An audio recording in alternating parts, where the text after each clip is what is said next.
Hello, bachcho, let's read the question. The question is saying AUG, GAC, CUG, AUA, UUU, UGA is the base sequence in a strand of mRNA.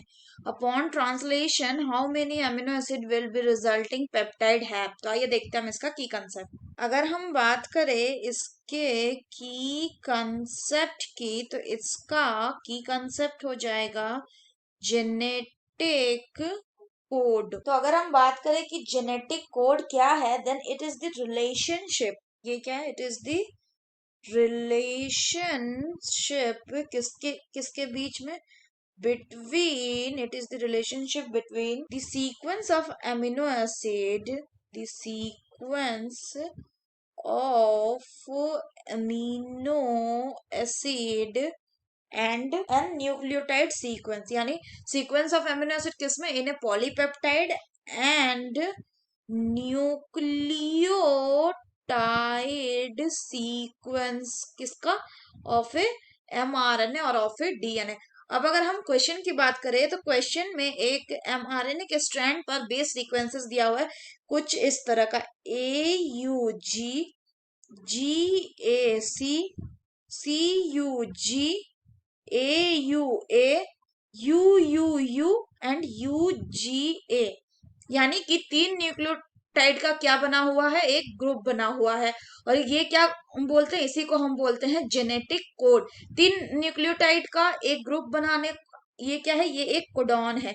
3 nucleotide का एक group को हम क्या कहते हैं? Codon. AUG एक codon है. अगर हम बात करें AUG की, तो ये कैसा कोडॉन है? ये एक स्टार्ट कोडॉन है. ये एक स्टार्ट कोडॉन है. And it code for methionine. And it's code for methionine. अगर सिमिलरली हम बात करें GAC की, तो GAC जो है ये किसको कोड करता है? ये कोड करता है एस्पार्टेट को. एस्पार्टेट.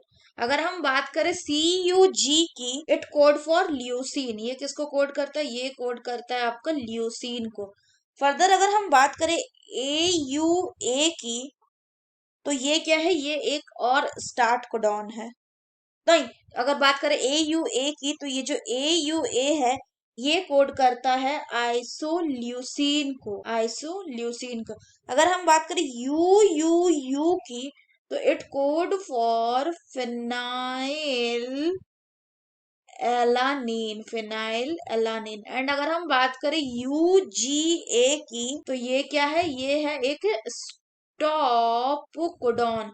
और स्टॉप कोडॉन है मतलब ये किसी भी अमीनो एसिड को कोड नहीं करेगा. ये क्या करेगा? ये रोक देगा प्रोसेस ऑफ कोडिंग को. यानी कि ये ट्रांसलेशन को रोक देगा. तो अगर हम बात करें कि कितना अपॉन ट्रांसलेशन होने पर कितना अमीनो एसिड बनेगा, सो 1, 2, 3, 4 and 5. So there will be total 5 amino acid जो कि कोड होगा इस बेस सीक्वेंस से. So that's all for the question बच्चों. Hope you understood it well. Best of luck.